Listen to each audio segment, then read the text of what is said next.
अमीर बहन का गरीब भाई। भूमिका। यह कहानी है एक छोटे से गांव की, जहां लोगों की जिंदगी सादगी और संघर्ष से भरी थी। इस गांव में एक परिवार रहता था, जिसमें एक भाई और बहन थे। भाई का नाम मोहन और बहन का नाम गीता था। दोनों भाई बहन का बचपन बहुत ही कठिनाइयों में बीता था, लेकिन उनके रिश्ते में हमेशा से एक खास किस्म का अपनापन और प्रेम था। समय के साथ गीता के जीवन में सुख और समृद्धि का आगमन हुआ, लेकिन मोहन का जीवन संघर्षों से घिरा रहा। इस कहानी में हम देखेंगे कि कैसे गीता की समृद्धि और मोहन की गरीबी उनके रिश्ते पर असर डालती है, और अंततः उनके रिश्ते का असली स्वरूप उजागर होता है। बचपन के संघर्ष। मोहन और गीता के माता-पिता किसान थे, जो दिन-रात मेहनत करते थे, फिर भी बमुश्किल ही 2 वक्त की रोटी जुटा पाते थे। मोहन बड़ा था और गीता उससे 2 साल छोटी थी। बचपन से ही मोहन ने अपने माता-पिता की मदद करनी शुरू कर दी थी। वह स्कूल जाता, लेकिन जैसे ही छुट्टी होती, वह खेत में काम करने के लिए दौड़ता। गीता पढ़ाई में बहुत अच्छी थी और उसके शिक्षक उसे आगे बढ़ने के लिए प्रेरित करते थे। मोहन का सपना था कि उसकी बहन गीता अच्छी पढ़ाई करे और शहर जाकर कोई बड़ी नौकरी करे, ताकि उनके परिवार की हालत सुधर सके। उसने अपनी छोटी-छोटी इच्छाओं को त्याग कर गीता की हर जरूरत को पूरा करने की कोशिश की। गीता को पढ़ाई का माहौल देने के लिए मोहन ने कई बार अपने सपनों को कुर्बान कर दिया। गीता की सफलता। गीता ने मोहन के सपनों को पूरा करने का वादा किया था। उसने पढ़ाई में बहुत मेहनत की और अपनी स्कूल की पढ़ाई पूरी की। उसके बाद उसने शहर के एक बड़े कॉलेज में दाखिला लिया। गीता ने कॉलेज की पढ़ाई में भी उत्कृष्ट प्रदर्शन किया और स्कॉलरशिप पाकर पढ़ाई जारी रखी। मोहन अपने खेत में काम करता रहा और हर महीने अपनी बहन की पढ़ाई के लिए पैसे भेजता रहा। उसने अपनी जरूरतों को भूलकर गीता के भविष्य को बनाने में जुटा रहा। गीता ने भी अपने भाई के बलिदान को समझा और अपनी पढ़ाई को बहुत ही गंभीरता से लिया। कुछ सालों बाद गीता ने अपनी पढ़ाई पूरी की और उसे एक बड़ी मल्टीनेशनल कंपनी में नौकरी मिल गई। गीता की मेहनत और मोहन के बलिदान ने उसे इस मुकाम पर पहुंचाया था। उसने अपने भाई से वादा किया था कि वह एक दिन उसकी मेहनत का फल लौटाएगी। गीता का शहर में बसना। शहर की चकाचौंध और उसकी नई नौकरी ने गीता की जिंदगी पूरी तरह से बदल दी। वह अब एक बड़े अपार्टमेंट में रहने लगी और उसके पास हर वह सुविधा थी जो उसने कभी सपने में देखी थी। वह अब अमीर बन चुकी थी। गीता का जीवन बदल गया था, लेकिन मोहन की जिंदगी अभी भी संघर्षों से भरी थी। वह अपने गांव में ही रहकर खेती कर रहा था, लेकिन अब उसे अपने काम में उतनी खुशी नहीं मिलती थी।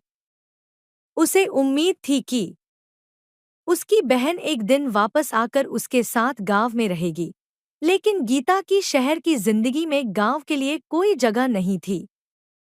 गीता ने अपने भाई से संपर्क रखना धीरे-धीरे कम कर दिया। पहले वह हर हफ्ते उसे फोन करती थी, लेकिन अब महीने में एक बार ही फोन करती थी। मोहन यह समझने लगा था कि उसकी बहन की जिंदगी में अब उसके लिए ज्यादा जगह नहीं बची है। मोहन की स्थिति। मोहन की स्थिति दिन-ब-दिन खराब होती जा रही थी। उसके खेतों में फसल अच्छी नहीं हो रही थी और उस पर कर्ज का बोझ बढ़ता जा रहा था। उसने कई बार गीता को अपनी परेशानी के बारे में बताने की कोशिश की, लेकिन हर बार वह अपनी परेशानी को नजरअंदाज कर देती थी। मोहन ने सोचा कि वह खुद ही अपनी समस्याओं का सामना करेगा और अपनी बहन को परेशान नहीं करेगा। उसने अपने गांव में ही छोटे-मोटे काम करना शुरू कर दिया, लेकिन उसकी कमाई से उसका घर ठीक से नहीं चल पा रहा था। गीता अब शहर में पूरी तरह से व्यस्त हो चुकी थी। उसने अपना एक अलग जीवन बना लिया था, जिसमें उसकी नौकरी, दोस्त और आधुनिक सुख सुविधाएं शामिल थी। उसने अपने गांव और अपने भाई के बारे में सोचना लगभग छोड़ दिया था। परिवार में दूरी। एक दिन मोहन की स्थिति इतनी खराब हो गई कि उसे अपनी बहन से मदद मांगनी पड़ी।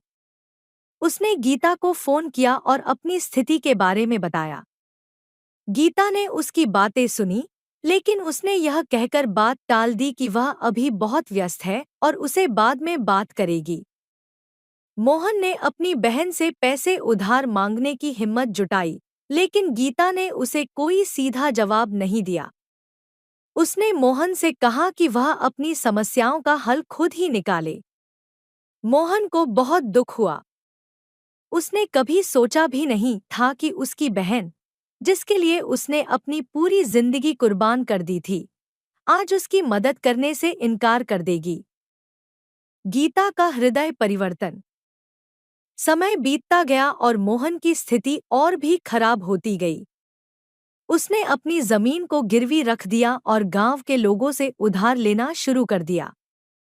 उसके ऊपर कर्ज का बोझ इतना बढ़ गया कि उसे अपनी जमीन बेचने की नौबत आ गई। इसी बीच गीता को एक दिन अपने पुराने गांव के किसी परिचित का फोन आया। उसने बताया कि मोहन की स्थिति बहुत खराब हो चुकी है और वह कर्ज के तले दबा हुआ है। गीता को यह सुनकर झटका लगा।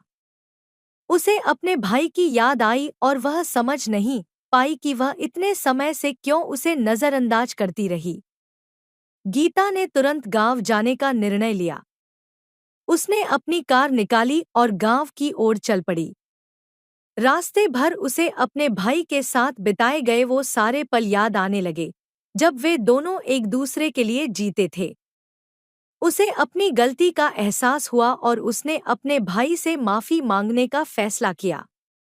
वापसी गांव की ओर। जब गीता गांव पहुंची, तो उसने देखा कि उसका घर अब पहले जैसा नहीं रहा। मोहन बहुत ही तंगहाली में जी रहा था। घर की हालत देखकर गीता की आंखों में आंसू आ गए। उसने मोहन को खोजा और उसे गांव के एक छोटे से खेत में काम करते हुए पाया। मोहन की हालत बहुत खराब थी। वह बहुत कमजोर और थका हुआ लग रहा था। गीता ने मोहन के पास जाकर उसे गले से लगा लिया। मोहन ने उसे देखा और कुछ कहे बिना ही उसकी आंखों से आंसू बहने लगे। उसने गीता से कहा, तू यहाँ क्यों आई है? तुझे तो अपनी जिंदगी में कोई कमी नहीं है, फिर यहाँ आकर क्यों परेशान हो रही है? गीता ने मोहन से माफी मांगी और कहा, भैया, मैंने तुझे बहुत दुख दिया है। मैं अपनी जिंदगी में इतनी व्यस्त हो गई थी कि तुझे और तेरे संघर्ष को भूल गई। तूने मेरे लिए अपनी जिंदगी कुर्बान कर दी और मैं तुझे छोड़कर शहर की चकाचौंध में खो गई। अब मैं यहाँ तेरी मदद के लिए आई हूँ। मोहन ने गीता की बातों को सुना और कहा, बहन, मुझे तेरे पैसे या तेरी अमीरी की जरूरत नहीं है। मैं बस चाहता हूँ कि तू मेरी बहन बनी रहे, जो मेरे दुख सुख में साथ दे। मुझे तेरा प्यार चाहिए, न कि तेरे पैसे। समर्पण और समझ। गीता ने मोहन की बातें सुनी और उसकी आंखों में आंसू आ गए। उसने महसूस किया कि मोहन के लिए उसका प्यार और साथ सबसे बड़ी चीज है। उसने मोहन से वादा किया कि अब से वह हमेशा उसके साथ रहेगी और उसकी मदद करेगी। गीता ने मोहन के कर्ज को चुकाने के लिए अपनी सारी बचत निकाल ली। उसने मोहन की जमीन को बचाने के लिए उसे वापस खरीद लिया और मोहन के घर की मरम्मत करवाई। उसने मोहन से कहा कि वह अब अपने जीवन में कभी अकेला नहीं रहेगा और वह हमेशा उसके साथ रहेगी। मोहन ने गीता का धन्यवाद किया, लेकिन उसने गीता से कहा कि वह अब खुद अपने पैरों पर खड़ा होना चाहता है। गीता ने मोहन के इस संकल्प का सम्मान किया और उसे उसकी जरूरत के अनुसार मदद करने का वादा किया। गीता ने गांव में रहकर मोहन के साथ कुछ समय बिताया। उसने महसूस किया कि सच्ची खुशी और संतोष शहर की चकाचौंध में नहीं, बल्कि अपने परिवार और प्रियजनों के साथ होता है। उसने अपने जीवन के महत्वपूर्ण समय को मोहन के साथ बिताने का निर्णय लिया और मोहन के साथ गांव में रहने लगी। कहानी का अंत। गीता और मोहन का रिश्ता फिर से उसी तरह से मजबूत हो गया जैसा कि उनके बचपन में था। गीता ने मोहन के साथ मिलकर गांव में एक नया जीवन शुरू किया। उसने गांव के बच्चों को पढ़ाने का काम शुरू किया और मोहन ने खेती को फिर से अपना लिया। अब गीता और मोहन दोनों ही गांव में खुशी खुशी रह रहे थे। गीता ने अपनी अमीरी को त्याग कर एक सादगी भरा जीवन अपनाया और मोहन को उसका सम्मान वापस दिलाया। उन्होंने मिलकर गांव में एक आदर्श परिवार का उदाहरण पेश किया, जहां प्यार, समर्पण और एकता ही सबसे बड़ा धन होता है। सीख। इस कहानी से यह शिक्षा मिलती है कि जीवन में धन दौलत से बढ़कर रिश्ते और आपसी प्रेम होता है। परिवार का साथ और सच्चा प्यार ही जीवन का सबसे बड़ा धन होता है। गीता और मोहन ने अपने रिश्ते की अहमियत को समझा और उसे पुनः सजीव कर दिया। सच्चे रिश्ते कभी भी परिस्थितियों से कमजोर नहीं होते, वे समय के साथ और भी मजबूत हो जाते हैं।